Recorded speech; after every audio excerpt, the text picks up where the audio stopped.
Yeah, he's about all the right stuff. That's why he's elected to captain. He's a guy that our coaching staff has a great relationship with, and so that's why he's a captain. Guys to take on those responsibilities, and I think there's a great bond between our running backs and our O-line room and our tight ends, and that's critical.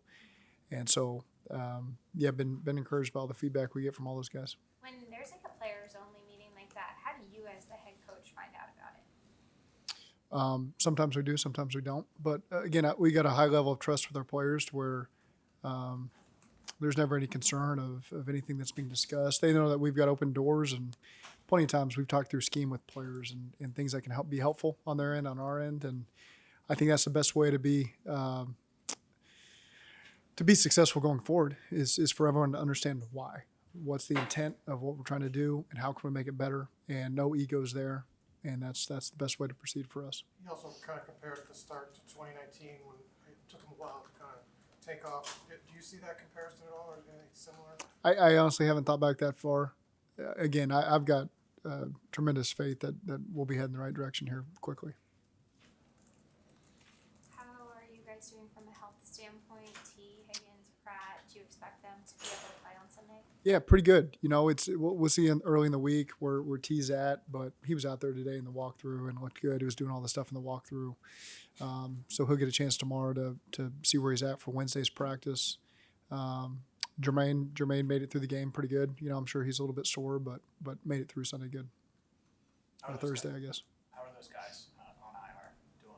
Mason Anderson, Cam Taylor, Britt? Yeah, they're doing good. They're doing good. So Wednesday, I'll probably have more information on Wednesday who's going to be up to practice in that 21-day window. But we'll still work through that today and tomorrow, and then Wednesday we'll have firmer answers for you.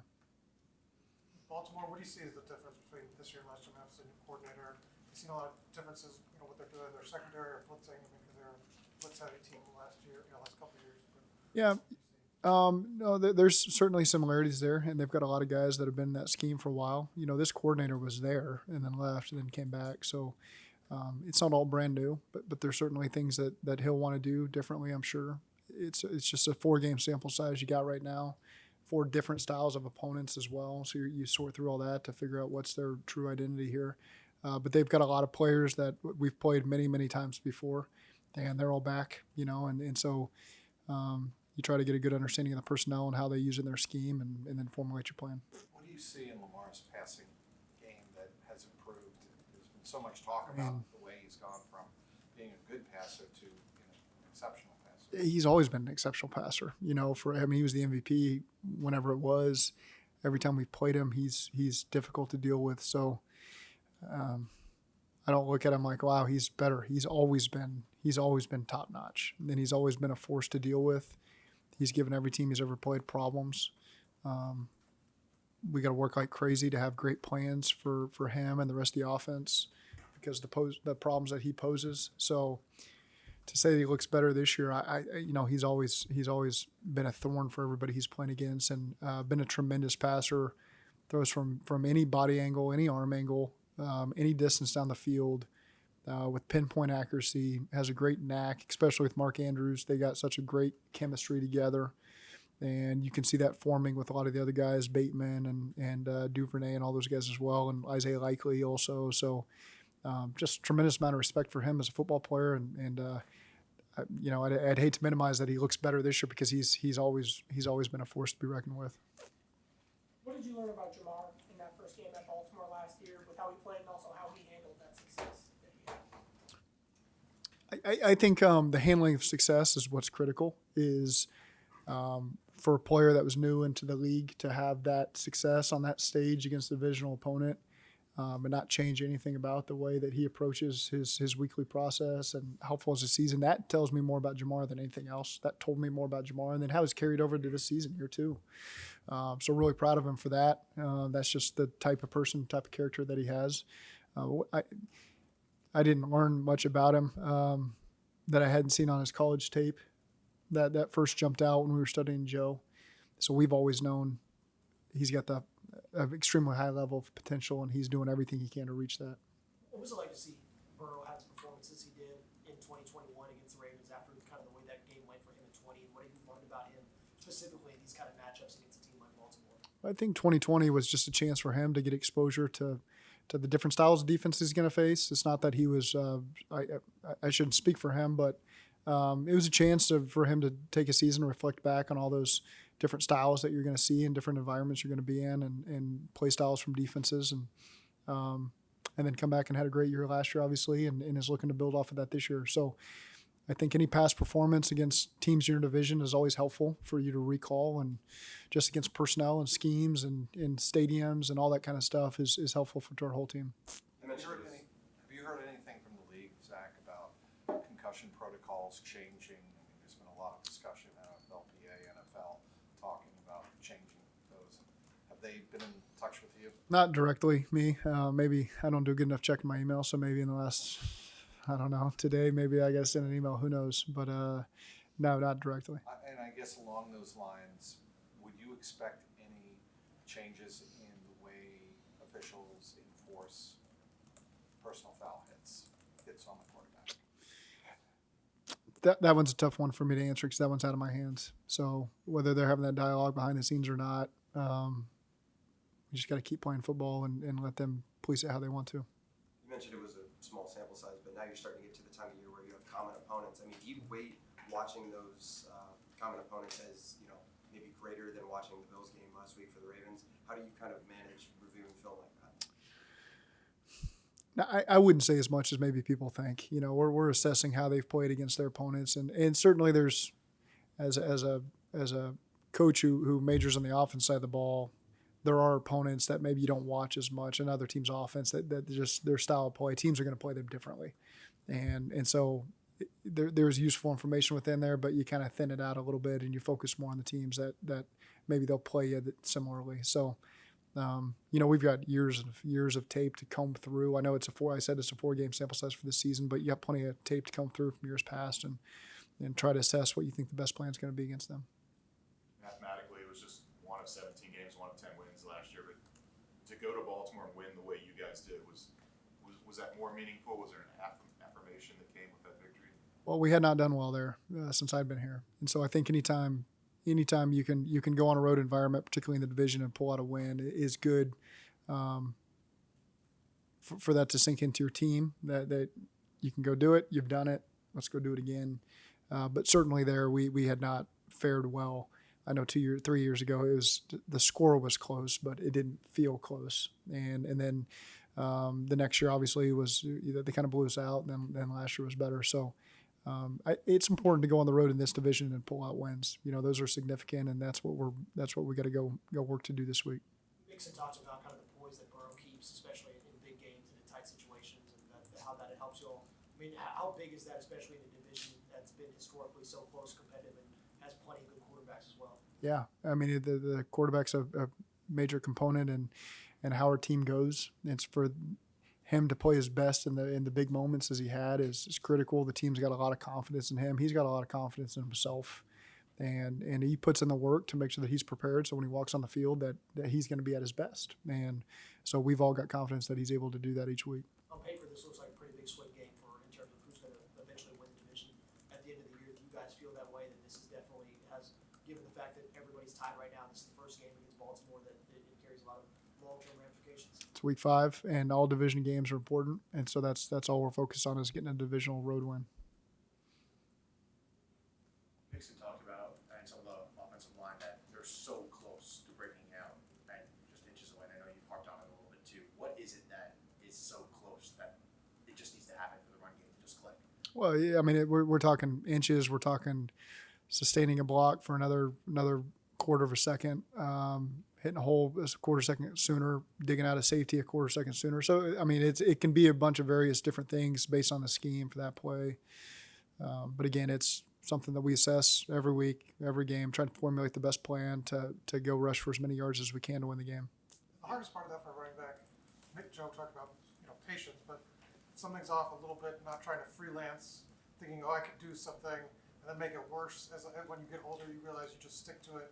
He said repetitiveness is sort of like the key to it. Is that kind of the hardest thing for a younger running back versus now veteran, that he kind of gets that now and doesn't? I think he understands that, the consistency with the track, and so that the chemistry is there between the guys up front and the guy behind him.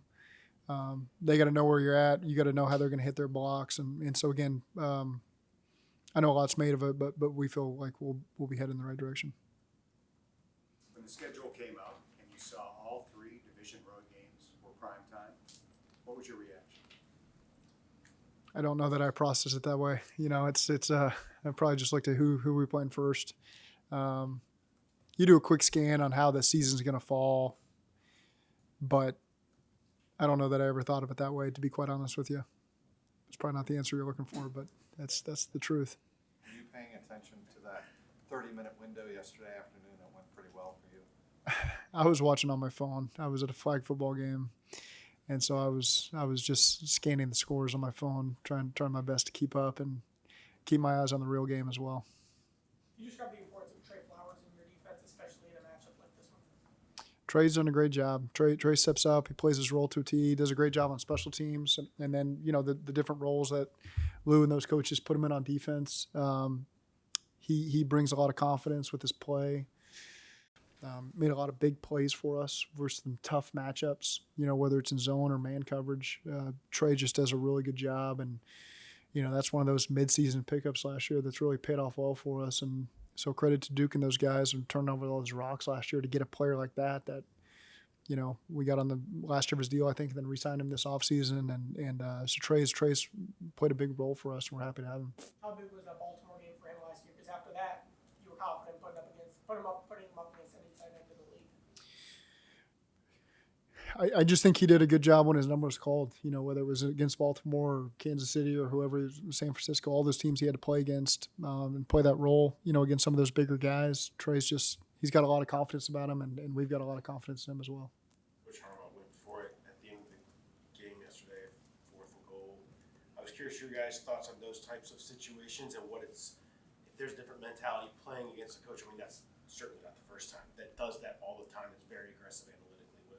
What your guys' approach is when you see that? Well, we've done it against Kansas City last year out here. So, every game's different. And once you're in those games, you make those decisions, So, obviously the analytics play a role into it. You talked about that beforehand. I just know our own decision making. You get into games and you're making decisions with the analytics in those moments, how your gut goes. And so, it's just that's football. And we all know that when it works out, it's great, and when it doesn't, you're going to hear about it, and that's what we signed up for. Wouldn't want to have it any other way. And so again, we'll probably find ourselves in similar situations over the course of the season, and you got those decisions to make, and you make them and you live with them. Overall on special teams, having someone like Michael Thomas, kind of touching on what he asked about with Trey Flowers, having a veteran like that, who he jokes he's the longest veteran on the team, not named Kevin Huber. I mean, how cool is it having that veteran experience and that leadership just on that side of the ball? You said Michael Thomas? Yeah. Michael's been great. This is my second stint with him. We were together in Miami. Tremendous locker room guy, loves practicing, brings great energy to everything he does. There's a reason he was voted a captain, and after not even really being here that long, he just got here last season. And the guys got a lot of respect for him. He's always looking to help guys, younger guys. I always, saw him dealing with Tyson Anderson and all these young guys that play similar roles that he does. And he's just trying to help them improve and help them be the best player they can be so the Bengals can be the best team we can be. And he's a totally unselfish guy. And we're lucky to have him and happy for him that he was voted captain and can play a significant role in this team. And Sam Hubbard being one of the highest graded edge rushers on the team, I mean, hasn't had a sack but has been really disruptive. What have you seen, that do for the rest of the defense on that side? He's relentless. And so whether you get a sack or not, you're putting pressure on the guy, making him move off the spot, helping other guys get sacks, helping other guys get pressures, helping the ball get out of the quarterback's hands faster so the guys behind him can make plays on it. So there's a lot of things that play into that. And Sam is a force real in every down, not even the pass rush, the run production is significant as well versus every team he plays against. 2 weeks ago, you were 0-2, only win this team division. 2 weeks later, you're tied for the best record in the division. Is that validation of the big picture, long season kind of statement that you always like to give out? I tried to tell you guys that it's a long year, and the season has a way of balancing it out. If you're a good team and you can play good situational football, then things have a chance to balance out. And so, again, we don't overreact to small increments of the season. We may face some adversity again at some point this year. We know that we're built to overcome it. And so, again, we just got to put our best foot forward and continue to start fast in these games, play turnover-free football and win the turnover battle like we have been, and again, play disciplined with the penalties. And we know that we've got the talent to keep ourselves in a good position as the season goes forward. Based on how Baltimore lost yesterday and also to Miami, I hate to bring up bad memories for you, but you guys had that 21-point lead that you lost against the Colts a couple years ago. How long does a game like that linger? How hard is it to put it behind you, and how much does it affect the preparation and the mindset? I don't think there's any difference if it's a 21-point lead or a 3-point lead, to be honest with you. You know, when we've been in this ourselves, I'm just going to speak about our team. You know, it's the next day it burns you a little bit. You know, so but then you quickly move on. That's just life in this league, and you can look around the league at every team and all the teams that lost usually say, "Man, if we just would have done this one thing, we would have won." And so that kind of helps you put it behind you. Every team deals with it. We just have to focus on ourselves. And the other thing is when you win, you know, it's you got to remember what your gut felt like that Monday sitting in the team meeting room after a loss. You know, and so even though those losses are 10 days behind us or whatever it was, I want that to continue to fuel us and don't lose that feeling of what it felt like when things didn't go your way, because it's easy when you win just to put that deodorant over all the flaws you had and all the corrections you still got to make, because you're playing good teams and it can come down to one play. And don't fool yourself, just because you won a game doesn't mean that it was a clean game. There's nothing to improve upon, and so that's just what we want our guys to continue to focus on.